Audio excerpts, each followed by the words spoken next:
Hey guys, Jaryd Krause, host of the Buying Online Businesses podcast. And what a treat for today's episode. Today I'm speaking to the co-founder of SurferSEO, Michal Suski. He's from Poland and he is an SEO genius.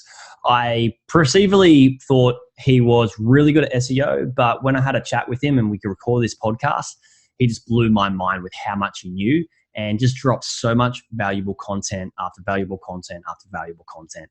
So many knowledge bombs in this one. And what we talk about here is pruning your website. Once you first bought your website, pruning it, getting rid of all the old stuff so you can make way for the good new stuff. Then we talk about how to get your site ranked with different search tools like Google Search Console or SurferSEO if you wanted to use that. And then boost those rankings once you have that web page or website actually ranked. And then we talk about different interlinking strategies that can get you at the top of these different silos that can allow you to get more traffic to your site and provide more value to the user. We also talk about some backlink building strategies, and we go really, really deep in this episode. And we could have just kept going, but I had to stop the recording because I didn't want to drop off rate from you guys. So this is jam-packed, full of value. I'm sure you're going to enjoy it. If you're looking at buying a website and scaling it, specifically a content website and using good SEO practices, make sure you bookmark this episode, take notes, and really thoroughly go through the whole thing, take action on it and implement it into your website because it's going to help you certainly boost your rankings within the SEO space. Today's episode is brought to you by Investors Club. Investors Club is a paid members only marketplace for serious buyers interested in proven businesses that aren't listed anywhere else, because sellers sign a 2-month exclusivity agreement to only list with the membership. Now, there's also no purchase fees or commission, meaning the seller nor the buyer ever pay commission in any deal. Each listing has next level metrics to make due diligence far less time consuming, making it quicker for you to seal the deal. With a membership, you have access to a no fee escrow service, and they have great Q&A support available for both buyers and sellers. I'm a member myself, and a lot of thought and effort has gone into this service. However, there are a limited amount of seats available for this membership, so go and check them out at their URL, which is investors.club. That's investors.club.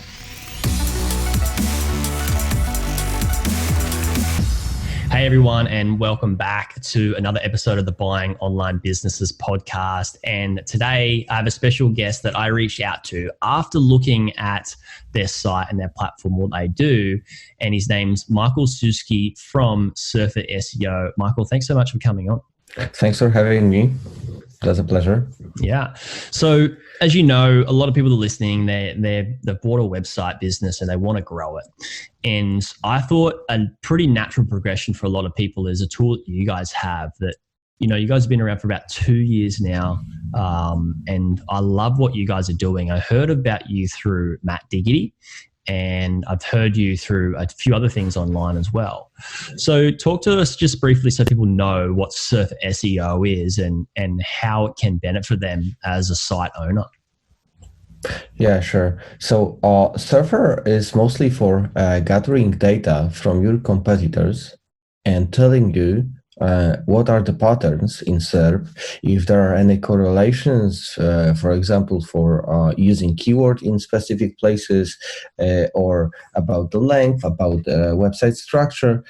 And based on the data, we do some calculations using Google NLP API and our own algorithms to tell you what is basically missing for your page to rank. So it kind of remove all that friction that SEOs have with analyzing the SERPs and getting output that will give them like a roadmap for what to do next. So that's basically Surfer. We tell you what's wrong with the on page and how to fix it. So pretty cool stuff, really. For me as a head of SEO in an agency where we developed Surfer as internal tool, that was huge help. Yeah, man. So you guys are connected with different sort of software and Google and different things with API, which gives you direct feedback. Is that right? Basically, Google NLP API is the only API we connect for analyzing data, because in the post-BERT era, right, when Google started to do more in-depth content analysis with better understanding of the context of words placed in specific environment, let's say, we found out that it will be much more beneficial for the users to use exactly the same algorithm that Google is using for this content analysis. So that's why we connected Surfer with it. But besides that, all the other data come directly from competitors' pages. So every single page that is ranking is being analyzed, and then we display the data and show you what are the patterns, what's wrong, what's good, and this kind of stuff.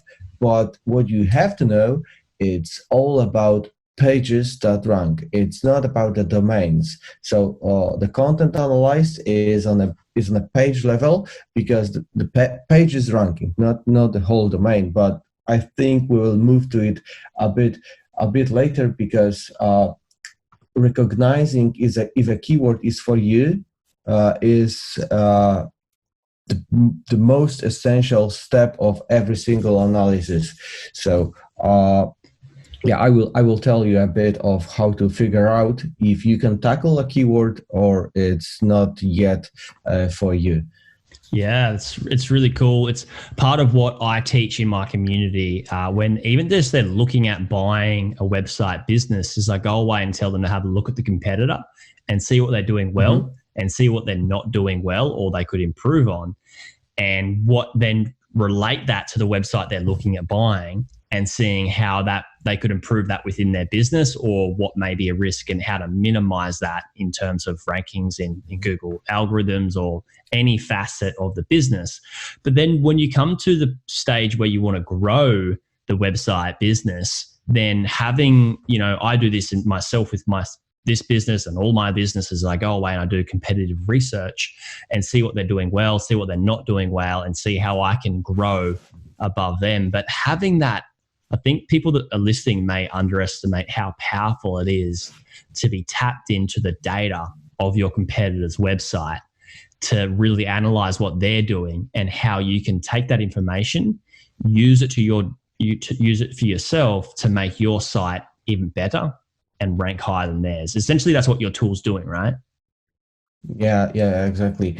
So the thing is that it's not what competitors are doing, but what Google is favoring, right? So yes. There are some pages ranking already, right? They have specific search intent behind the content. They review products. They review a single product. They have a really short answer on the topic. They have a really long research and so on. And this is the data that you need to know before you start your optimization, because long form content will contain different terms with different frequencies. Short answer will be mostly about above default section, which should give you an answer in the first 100 words of the article, for example.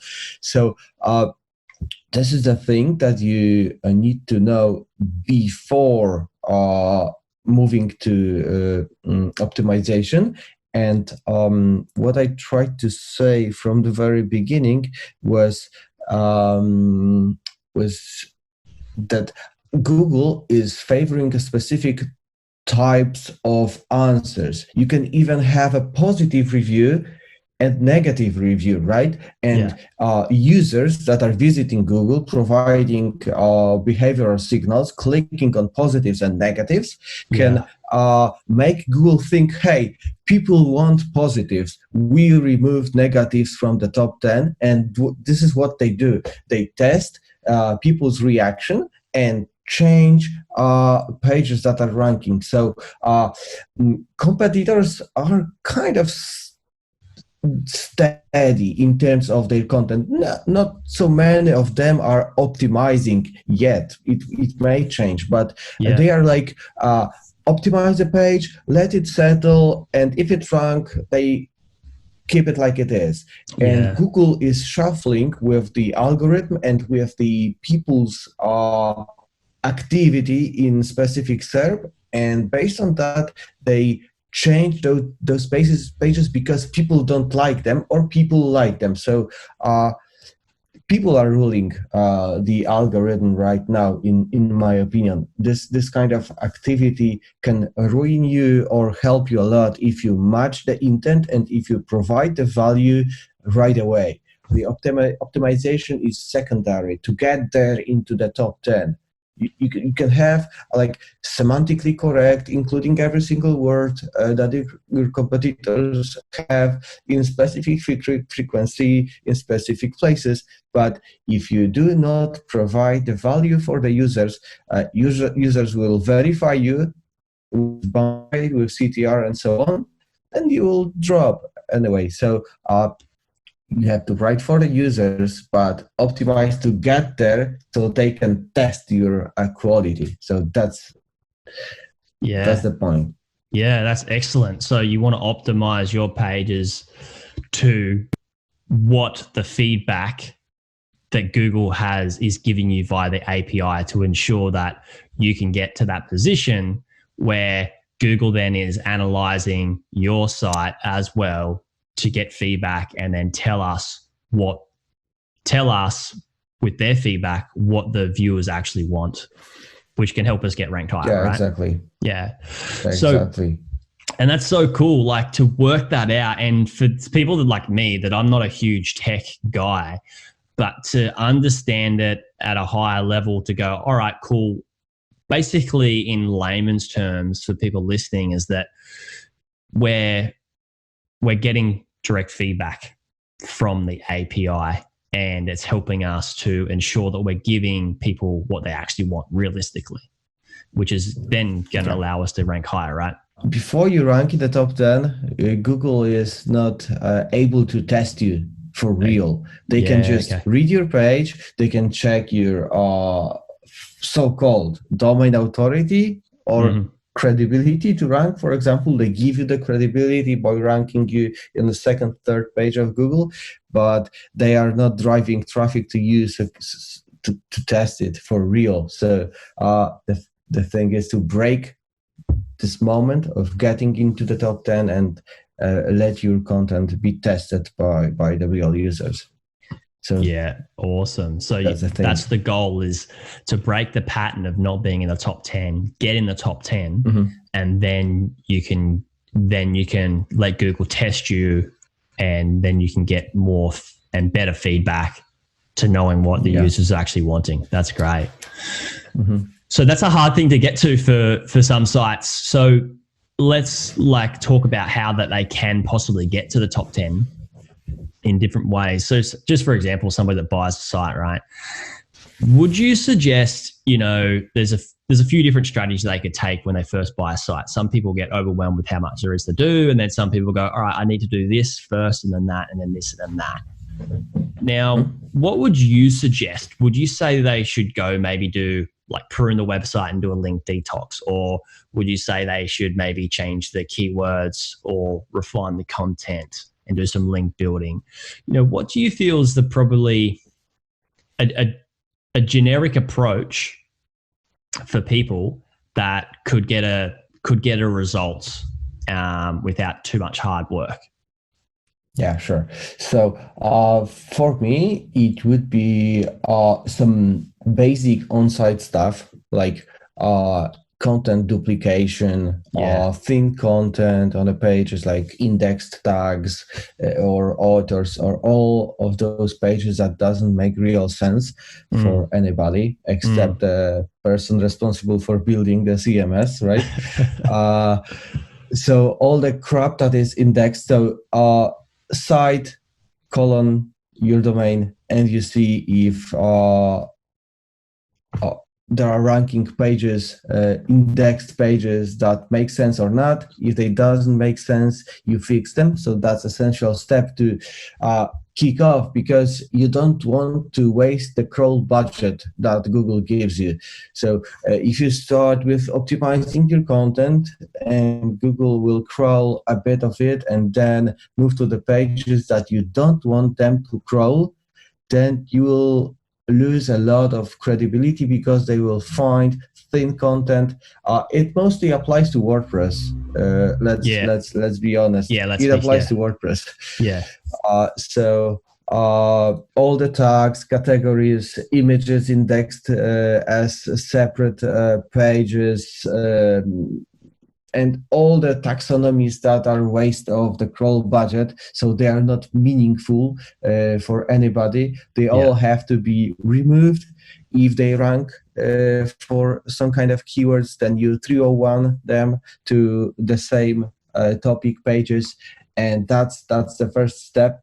Of course, you have to check if it's loading fast, if it renders fast, because it's always good to have maybe not the fastest page, because as some studies show and some data that I have analyzed, you don't have to be the fastest. There are plenty of queries that are ranked by the pages that are rather slow. So it's just a matter of having the fast server to display valuable data for the people in maybe 2 seconds or so, so you can have them waiting for the rest of the content. That will be good enough. Of course, if your page loads for 10 seconds, then you have to fix it right away. But if it's on average, then just make sure you are on average with the load time, and you'll be good to go. So those are the basics, like duplicated titles, and every kind of duplicated thing on your page should be removed, and that are the basics. And then I move to Google Search Console, which is the best source of quick wins that you can get. For me, it's so powerful and underestimated. Like, people are trying to use specific tools for analyzing their domain and so on, while the best source of truth, really, because they are estimators, they are trying to figure out something behind the Google's back, while from Google Search Console you get exact data about your page, your keywords, your URLs. So for me, first step is to find pages or keywords that you rank, for example, in second, third, fourth page of Google, or maybe below the top 5, for example. Yeah. And they will be your first optimization steps. Why? Because Google rewarded you already with kind of high ranking, because everything that is between second and fourth page of Google is already rewarded. So you have to treat it special, and instead of building new pages or optimizing something that you never will rank because it's too hard, just take what you have. And of course, I will move now to Surfer, because it's obvious to help yourself with the data. But take those keywords that you rank already, for example, on second page of Google, put it in Surfer, run an audit, and just fix the red errors. And you can even outsource it, right? Yeah. Because it's really easy to share the audit with VA or whoever you are working with. So that's so simple to find pages that will be easy to rank better, because they've already rank feedback. with yes, and probably they have crappy content because no one did a proper job to them. That's a general assumption, but at least in 2020 you can treat it like that. If someone is selling website, let's be honest, how frequently he's been optimizing the page before he sold. Like, was it like there is this definition of progressive content optimization, which I highly believe that the best results can be done with constantly reviewing your page and your competitors and making tweaks to it every quarter of the year or even every month. That's just a good general business rule, is that look at what you're doing on your business, get feedback from your clients or your users, and give them what they want. And that's what we just need to do with our content, is like get feedback from Google. And maybe that content, you're right, like you've got people that are selling a site. Maybe that generally somebody that's selling a site is because they don't have too much time, right, to run it. So that kind of maybe that content may be a little bit outdated, like you said. And yes, it can be generic, but let's be realistic. It's more often the case. So you've got that feedback that Google's trying to give you on those pages that are already ranked. If you can come in and change it, then you can get some quick wins, like you said, right? Yeah. And that's awesome. But I want to come back to the first thing that you said as well, which is talking about like duplicate content and removing the stuff that's not working. I'd like to put this into an example for people, because it's such a powerful point, but it was hard for me to understand how valuable it actually is. So for somebody that's looking at buying a site, or they've just bought a site, it's as similar as like when you're buying a house and you want to renovate it. First of all, you don't just come in and try to put new awesome stuff in the house on top of the other crap that's already there that could be junk or broken and stuff like that, right? So you need to remove that stuff and start with a clean slate. So like ripping out all of that stuff that may be termite driven, or leaks, or paint stripping off the wall, or whatever it is. Just remove all that stuff that's holding that piece of digital property or physical property back from being able to be repaired. So like just stripping away all of that stuff, I think, is so important. Like it's pretty easy to get rid of duplicate content, right? You can just remove it and then refine some of that content that is generic and no good. So they're two amazing steps, is getting rid of all the bad stuff that's holding it back, and then using Google Search Console and SurferSEO to find out what feedback is already there. So that's just for pages that are between, that are ranked in the top 10. Is that right? Kind of like, I would say that you have to be a little bit more experienced when you are optimizing a page that is already in the top 10. Of course, if it's missing exact keyword in meta title, then go ahead and do it. But if there are more sophisticated things in action, like slightly over or under optimization in specific segment of your page, like should I use keywords in image odds 3 times or 2 times, because some of the competitors are using it twice, some are using it 4 times, and you don't know. So it is more for little adjustments and testing, and it requires a bit more knowledge, especially to prepare the environment for the analysis. And I would like to say a few words about that, because it's so important. So Google search results consist of different pages. You can have, like, let's focus on the affiliate business. So for example, best survival knife keywords, right? You have those camping guys who are showing their full tanks that are cutting through wood, steel, and everything, right? That's the affiliate side of the SERP. But there is also a side of people that are selling, which is most likely Amazon or eBay domain or e-commerce site. You can see other e-commerce sites in there. And the thing is that if you are optimizing an affiliate site and there is like 5 affiliate, 2 Amazon, eBay, 2 e-commerce, right? Then you have to remove from the analysis the pages that doesn't align with your page. So you compare apples to apples, right?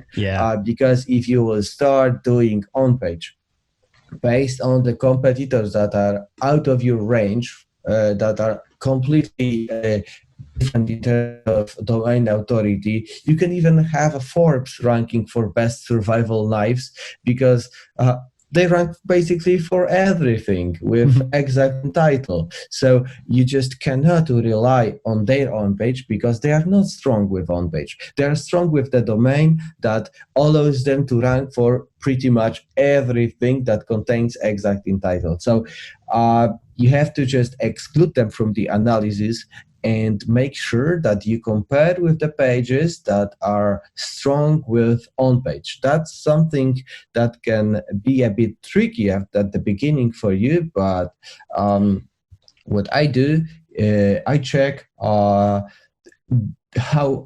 much traffic they get. We have in Surfer some kind of estimated traffic. It's not accurate, but it's good for spotting those high authority sites. Imagine that your authority site is getting 20,000 organic traffic monthly, and we kind of estimated it for 20. But there are pages like Facebook, Amazon, Wikipedia, and so on, and they will have huge spike to the top. It doesn't really matter if it's 100 million or 1 billion. It doesn't matter because you see it's spike. Okay, so you exclude them. You exclude all the spikes, and you make the SERP kind of even in terms of the authority of a site. And if you compare with pages with the similar authority, you can tell it is very likely that it will be the truth that they are strong with on page because they have minor authority comparing to the big guys and still ranking. So what can be good for them? So probably content. Maybe they have some links, but if they will be ranking with links, then you check, for example, length of their content. If it's a rich content filled with keywords answering all the questions, then it's probably a bit longer. So you see like 2,000, 3,000, 2,000, 3,500 words. So you see, okay, this guy is probably super pumped with backlinks. So you also exclude him. Every single outlier, either authority or shallow content, you exclude them. And this way, you'll be able to prepare the most accurate optimization guidelines. And it doesn't only apply to Surfer's analysis, it also applies to your own SERP analysis. Because if you see those high authority pages in SERP, you can start thinking, is it really for me? Can I outrank them? Is it possible to outrank those pages because there is only one spot in the top 10 for the affiliate side? Maybe I will change the keyword or move on to a different page because it will be too hard for me to do it, right? That's really important. Oh man, that's so good to know that you're not trying to come up against people that have those two are in that two categories. That's my biggest takeaway from what you just said is like people that are authority sites but aren't really providing value in their content, and they're just ranked because they got authority and a big, massive domain authority and stuff like that. But then also links, right? You could have somebody that's just got a page with like a bunch of links to it that's just boosting it up. And you're just wasting your time competing against that because they're not actually really providing value. They're either authority or just punching heaps of links to that page, which is huge because, you know, if the people that don't know that, they could try and go, oh, well, this site, how is this authority site doing it when they have this much text on the page, such a little amount or bunch of links, which is great. I'm glad that you highlighted that. You know, when it comes to on-page SEO, what other on-page SEO strategies would you look at, right? So you've got removing all that duplicate thin content that's not working. Check out, you know, Google Search Console, which is great, and applying that with Surfer SEO and making sure that you're only comparing to the correct or relevant pages, not in that category of authority or lots of links. What would kind of be a natural progression or a next step from there? Internal linking for sure. Perfect. I knew I had a feeling, because I feel like what the next two steps may be. So talk to me about like internal linking. Some people don't even know how important sitemaps are. I will do it real quick because it's simple. You just have to be consistent. The end, for example. So, and a short explanation. There's a page that rank for a certain keyword, and there is different page that rank for the other keyword, or at least you plan it to rank for the other keyword. So if this page is linking to this page, use anchor that this page should be ranking for. And if you link back, use this page anchor to be ranking for. So you don't want to mess it. Like if there is a page and a bunch of internal links are pointing to it, and they have different anchors, even anchors that should be assigned to a different page, then Google thinks, okay, what the hell is he trying to tell me? Are those survival knives here or there? Because they are pointing on this anchor with this anchor to this page and this page, so I cannot decide. So that's a really big confusion for the Google if you do it in not consistent way. So plan anchors that should be pointing to your page based on the keyword research. You can use Google Search Console for it. If you see like sort by the keyword for this page, and you see keyword number 1, number 2, number 3. Those are your anchors that should be used in internal linking, and this is that simple. Simple. I will sell you an awesome trick using Google Search Console. It's also so simple, but I discovered it recently. So you just type operator in Google site, and then your domain, space, and the keyword.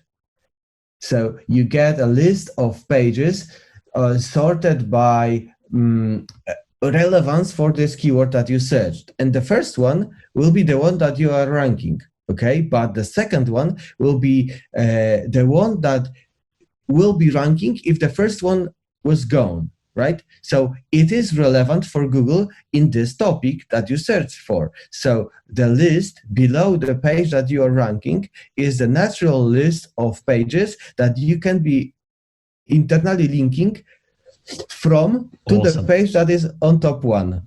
So so what's that code? Is it operator, and then your domain name and then keyword? No. Site colon domain, colon domain, and keyword. So you searched in your domain for that keyword results. And they give you results, search results, using only your domain that are sorted by the relevance for this keyword. So there's no better way. Oh, that's awesome. There's no better way to check it. That's such a good little trick. So you just link from those pages. Yeah, you link from those pages to the page one. You strengthen its authority because you point with specific anchors, and Google knows. Okay, he's reading something and see. Okay, survival knives, check them. And you click survival knives, and he's moved to survival knives page, and he knows that survival knives are there for sure because he's really convinced that they are there because so many internal links with consistent anchors are pointing to this page. So this is the really close to keywords cannibalization. That's a big thing. That's something I will deal in the next step. Yeah, exactly. just to highlight that is that if you go, site colon domain and then the keyword, you can see all these list of different keywords that you can interlink with to different pages. An example would be, say you've got 2 pages. One is best survival knives and one is worst survival knives. It would be, what you're saying is your anchor text should be not survival knives for both of those. It should be for the best survival knives, it should be best survival knives anchor. And then for the worst survival knives, it should be worst survival knives anchor. Otherwise, Google's not going to know what the hell you're linking to and why. You know, exactly. Best and worst is a huge cherry difference. On top. Cherry on top for this, you mentioned survival knives. And if you have a meaningful category above those pages, like best, worst, cheapest, something else. Yes. And this is the survival knives. You link from all those four using survival knives, survival knives, survival knives. The main category survival knives is here. You link from it to the cheapest, to the worst, to the best, and so on. So you build a style that is really consistent. And this is the structure that will be rewarded. You can even go deeper to the third level, to the fourth level. This is huge topic of page structuring, and it requires a separate podcast, I guess. I believe so as well, because it's not just good for SEO, but it's good for the user. If somebody's reading about why do I need a survival knife, and then throughout the page you go like, I've got something about the best survival knives, the worst survival knives, and the cheapest survival knives. There's three different. I'm guaranteed that they're going to go to those three different ones because they don't want to buy the worst one. They do want to buy the best one, and they also probably want to buy the cheapest. So they're going to go to your three different pages. You're going to keep them on the actual site longer, which is better for SEO, and it's the user experience is far better. You know. Like you said, we could have a whole nother podcast just about internal linking, and we might just have to do that. I would love to cover, before you have to go, is a little bit about backlinking and what sort of strategy or what do you feel will be effective for people when it comes to saying like, oh, I need to start looking at a backlink strategy, because I mean, there's so many different ways you can do it. There's outreach, there's different things, but what would you say is a pretty simple one for people to start at? Acquire backlinks on pages that rank in Google. So that's the first rule. Okay. So if Google is ranking a page, it's meaningful. It has some power. So you don't want to waste your budget on placing a link even on really high authority pages. Imagine you can acquire a backlink from Forbes, but what they will do, it's just imagination. This page can create a URL that is not internally linked at all. That is just, it just exists within the domain and in a catalog, and you will get a backlink from Forbes. Woohoo! But hey, Google will never see it. They'll never know it's valuable either, will they? Yeah, because it has probably no content, nothing, just a link pointing to you, and it doesn't really matter because the page doesn't really matter. Yeah. So even the strongest domain, that's the point. Strongest domain won't give you a link juice if the page that your backlink is placed on is not ranking. So if you are, for example, if you are doing guest posting, I like it. I like guest posting because I'm in control of the content. So when I do guest posting, I look for a specific keywords that I want to rank with my domain that I'm trying to rank with this guest post, right? So I look for those keywords, for example, long tail ones, to not steal the ranking of my page. That's obvious. But that happened a few times to me with too good optimization. But to the point. So optimize your guest post so it can rank higher. It's really, really powerful because you will get a backlink from a page that landed on, for example, second page of Google for the keyword that you are also trying to rank for. That's really strong signal. And it is much better to acquire one backlink like this than 10 guest posts that are really far away in Google rankings. Yeah. So not only visibility and traffic, but visibility and traffic on the keywords that matter for you, because they will be topically relevant and they will give you the best results. So guest post, if you write a guest post, optimize it. Of course, optimize it with Surfer, but you can optimize with different tools. You can optimize with feeling of your gut. That's clear, but it's not as good as Surfer SEO, but whatever. Yeah, you can do it. You can do it. The thing is that you need to optimize it. That's the takeaway from it. Yeah. And the other backlink techniques that I would recommend is to acquire backlinks that your competitors already have acquired commonly. Because if there is a page that is linking to 7 out of 10 of your competitors, then it should be pretty easy to acquire it, right? If 7 competitors could do it, I can do it as well. So outreach will be successful. Maybe they even have a form to apply with your own guest post. Yeah. Maybe they tell, okay, sponsor us, give us $50 and we'll give you a banner, we'll give you an ad, whatever. It's a link. So that's the technique I am utilizing quite a lot. I think that's a great one. Again, I do. Sorry, you go. I do it with Surfer. I do it with Surfer, but you can do with a bunch of other tools, doing link intersection in Ahrefs, for example. But if you don't have Ahrefs and you surprisingly have Surfer, then you can do it with Surfer as well, just by checking the common backlinks in audit, and they will be just listed for you, sorted by the number of pages that are commonly linked. So the most commonly linked linking domains will be on top. You just review the list of URLs and see, okay, this competitor is placed on this URL with that amount of traffic. This one is here, this one is here, and this guy have a backlink on a page that have 0 traffic. So they didn't do well, right? Yeah. So that's my tactic for quick wins in link building, because like I said, 7 people are linked there. It's easy to acquire. You can outreach for sure, and it will be successful.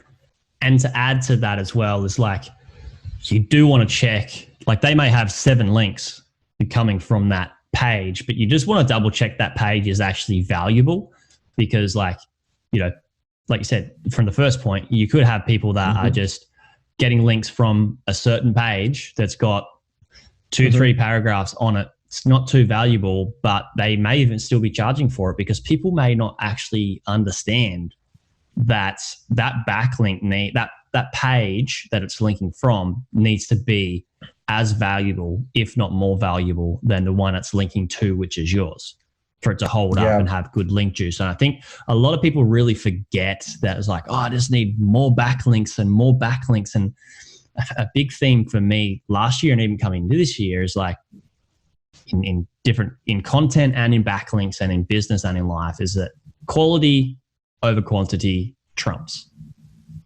Yeah, exactly. Yeah. Even, for example, backlink from Quora, right?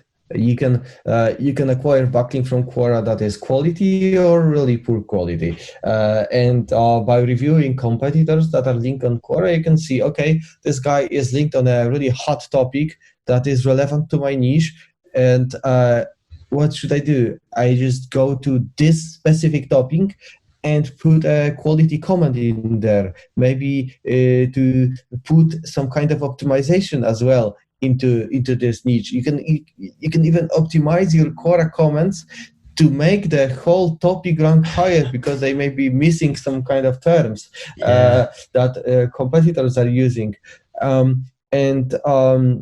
You'll also see different competitors having backlink on Quora from their, for example, profiles or something that doesn't rank at all, and they are crappy.